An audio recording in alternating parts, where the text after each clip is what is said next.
Boa tarde para todos, alguns já cumprimentei. Muito bom estar aqui, estar hoje podendo falar sobre esse tema interessante, que, bom, eu gosto de todos os temas, né? Tem alguém que está vindo pela primeira vez? Acho que hoje todo mundo conhecido. Então, nós estamos no livro Fonte Viva, a lição 84, Divinos Dons. Essa lição, como sempre, tirada pelo Emmanuel de uma passagem do Evangelho, está na segunda carta de Timóteo, para Timóteo. Paulo escreve para Timóteo 2 cartas, essa é a segunda carta. Está no capítulo 1, versículo 7. Começa assim: porque Deus não nos deu o espírito de temor, mas de fortaleza, de amor e de moderação. Desculpa. Aqui, Paulo se encontra preso e ele está fazendo daquele jeito de que era possível na época, de fazer correspondências àqueles discípulos dele, aqueles amigos dele, que estavam fazendo que a igreja nova, primitiva, não caísse nas tentações, nas falsos profetas, todos aqueles ataques que existiam para desestruturar essa frágil construção da igreja nova, né? Então, nessa carta, ele coloca esse medo e esses dons, né, que são os verdadeiros.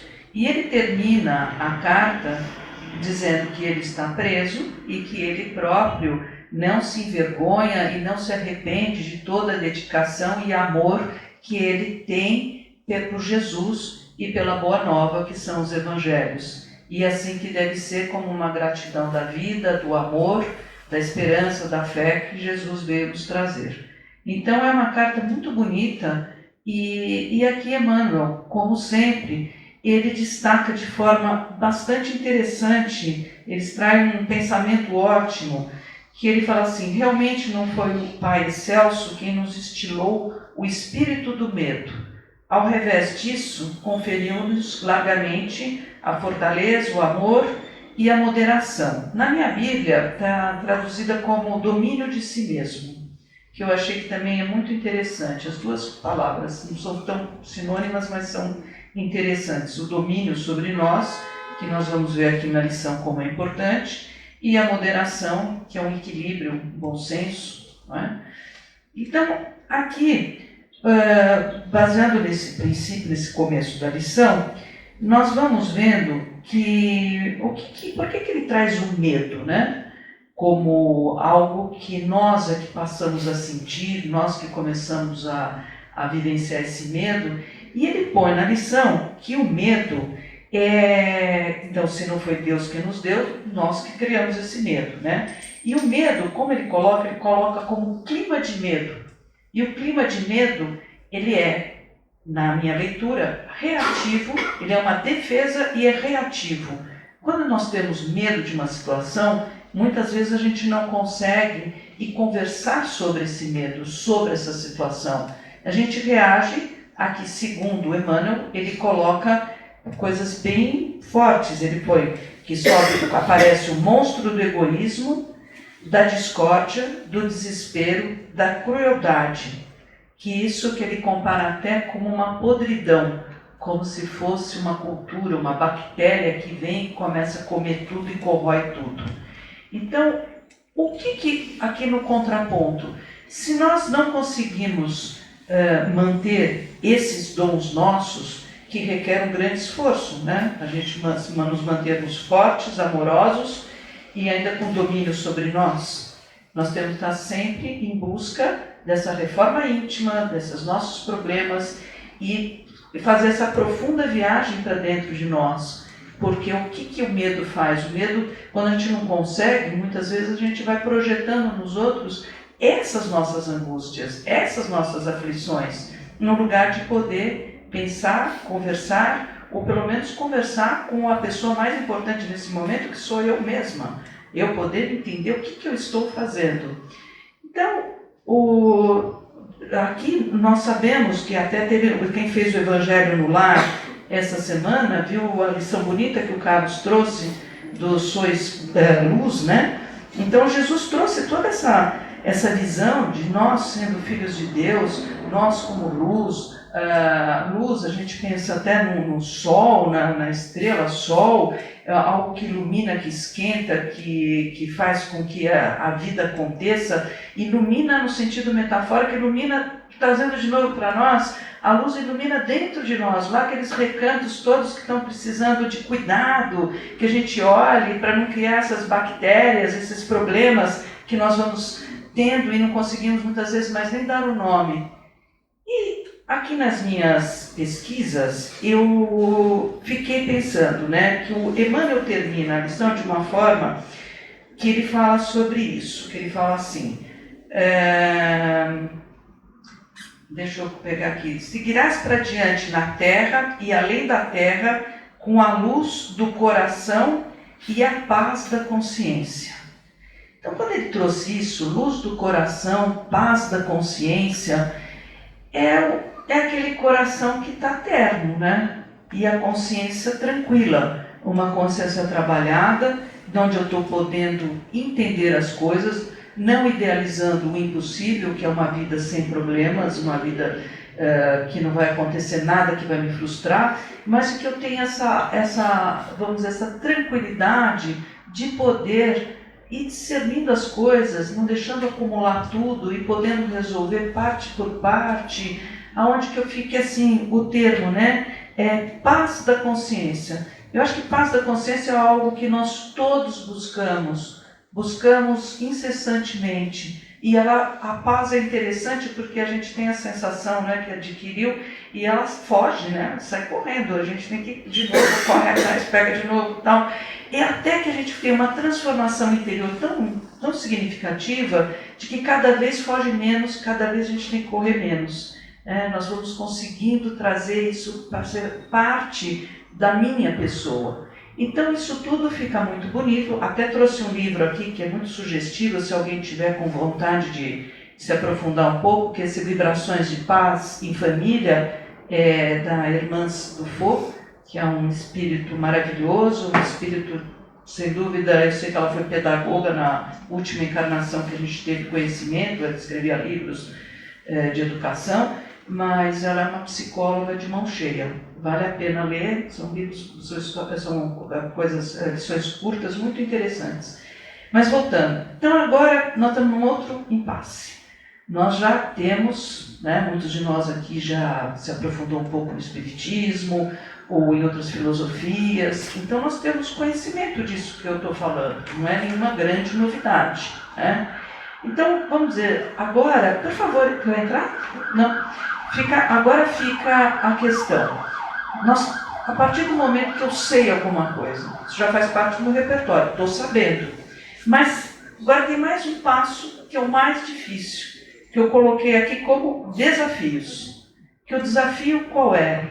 É realmente colocar isso tão dentro de mim, ou tão provável que eu possa ter a consciência tranquila para pensar sobre, que eu não atuo mais dessa forma como Emmanuel traz. Ele chama aqui de medo, né? Com medo no guarda-chuva, medo tem um monte de consequências desse medo, né? Porque eu nem falo, eu estou com medo, eu vou atuando, né, segundo ele, egoisticamente, de uma forma cruel, de uma forma indiferente, de várias formas, mas nunca de uma forma saudável e construtiva. Então aqui tem o desafio. Qual é o desafio? É fazer que isso realmente eu consiga não só aprender, como usar isso. Saber, né, ter essa transformação onde eu posso usar desse recurso que eu tenho, esse conhecimento. Então, tem um livro, não sei se quem fez o curso conhece, Seara dos Médiuns. É outro livro, Emmanuel Chico Emmanuel, né? E tem a lição que chama Imperfeições. Então a lição aqui parece, pelo menos da forma que eu vi, cabe muito bem nessa outra lição do Emmanuel, que está escrito assim, começa: ante o serviço a fazer, evitemos a escuridão das horas frustradas. Isso é um prato cheio aqui para psicólogos presentes, né? A coisa mais difícil que nós temos é lidar com a nossa frustração. É uma coisa que não é gostoso para ninguém. Mas, à medida que a gente vai amadurecendo e vai podendo compreender de uma forma mais realista, as frustrações fazem parte da vida. E como eu lidar com essas minhas frustrações de uma forma mais, vou falar, construtiva, ou não. Porque eu posso me vitimizar, ou eu posso chegar e falar, bom, deu errado, agora como é que eu vou fazer para dar certo? O que eu errei? O que aconteceu? O que foi da minha parte? O que eu posso mudar? Que entra outra vez na nossa velha história aqui da nossa reforma íntima, que é sempre em busca do autoconhecimento, sempre, cada vez mais, da reflexão. E ele põe, seguido, ele fala, eu vou pulando um pouco, é um pouquinho longo, senão vai ficar cansativo. Se nós nos declaramos inabilitados para servir, entretanto, é buscando servir que te promoves a galeria da confiança. Se você afirma que você tem um padrão muito baixo para fazer boas obras, entretanto, é nas boas obras que acontece, que surge o caminho da elevação. Eu até pensei numa coisa, que eu gosto muito de meus pensamentos, eu escrevo. Então eu ponho assim, aqui tem risadas, kkkk, né? Porque eu gosto muito quando alguém fala assim que está com um parente no hospital e daí você está dormindo lá? Tal. Não estou dormindo porque eu não me sinto bem. Eu não gosto de dormir em hospital.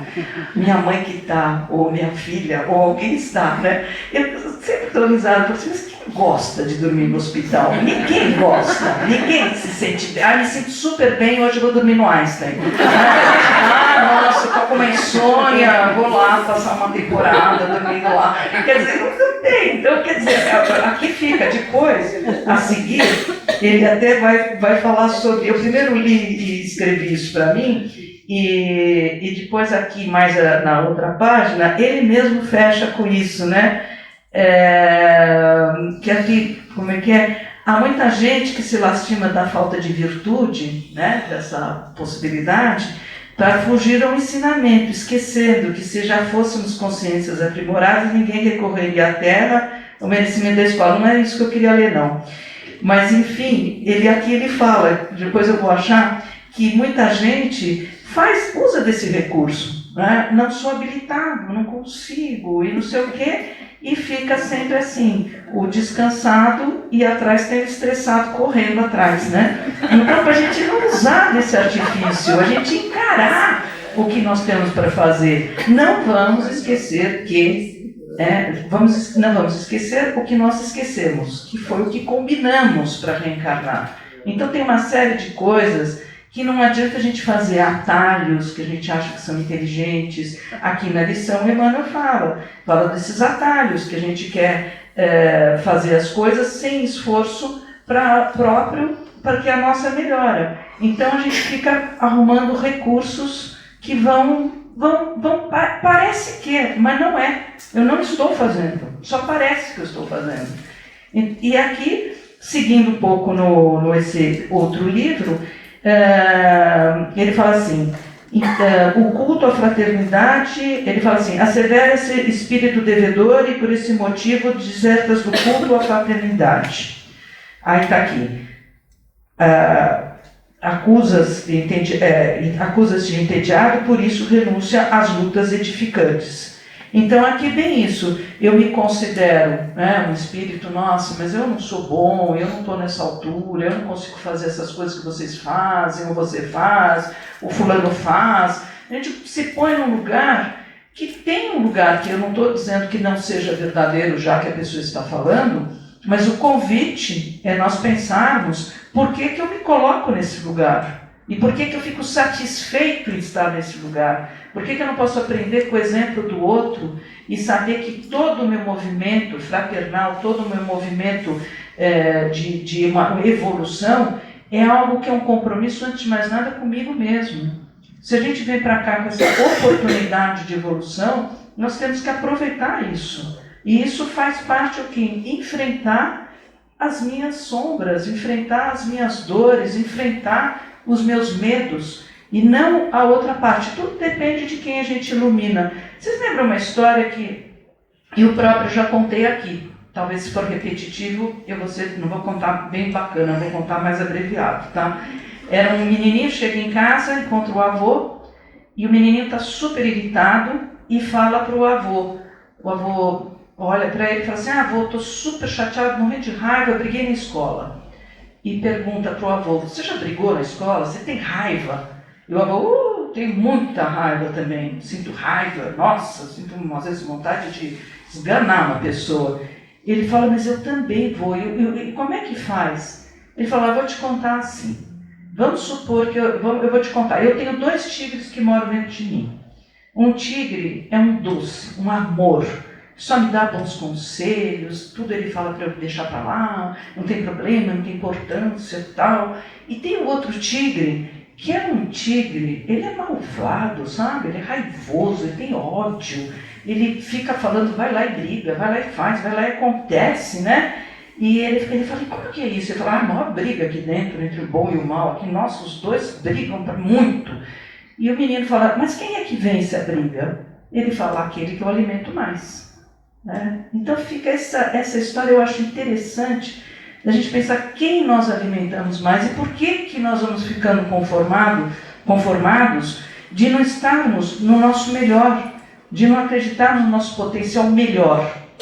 Então, aqui para convidá-los como da outra lição, o que o Emmanuel traz? Uma coisa bem interessante, que ele dá exemplo, que muitas coisas têm conserto. Um vaso quebra, você cola, a roupa mancha, você manda lavar, um produto especial de tirar mancha, e assim vai, né? Qualquer coisa. Dá um liquidificador, arruma, não sei o que lá, arruma.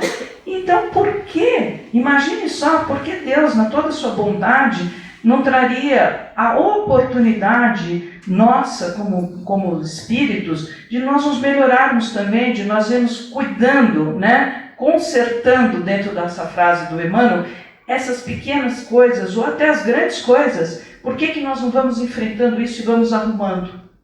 Por quê? É uma escolha. Entra de novo o livre-arbítrio. E ele termina aqui que Deus sabe que todos nós, encarnados e desencarnados, em serviço na Terra, somos ainda espíritos imperfeitos, mas concedeu-nos o trabalho do bem que podemos desenvolver e sublimar segundo a nossa vontade para que a nossa vida se aperfeiçoe. Esse aperfeiçoe, voltando para tudo que a gente aprende aqui, é a nossa evolução. Né? Não é só um passeio aqui pela Terra, a gente pode passear, não tem problema, mas voltaremos com esses problemas que nós viemos, essas questões que nós viemos, ou com esse espírito estacionado, ou a gente pode aproveitar e seguir em frente. E aqui, nas 2 lições, a forma de seguir em frente, a que Jesus veio nos trazer, que é perfeita, é através do bem, através da caridade, é fazer o bem. E aí também tem pessoas que sempre falam, mas eu faço tão pouco por todos. Não importa, qualquer coisa que a gente faça é melhor do que nada. Pode ser do bom pensamento a uma ação. Né? Acabamos de ver o trabalho lindo aqui do CRE, que nós fazemos sanduíches e sopa para as pessoas necessitadas, moradores de rua. Tem muita gente que faz. Então não vai fazer diferença? Vai fazer diferença para aquele que vai ganhar um sanduíche, uma garrafa de água, um pratinho de sopa. Para essa pessoa faz diferença. Isso é o universo. Está ótimo. Isso é o universo de uma pessoa. É uma maravilha quando a gente faz isso.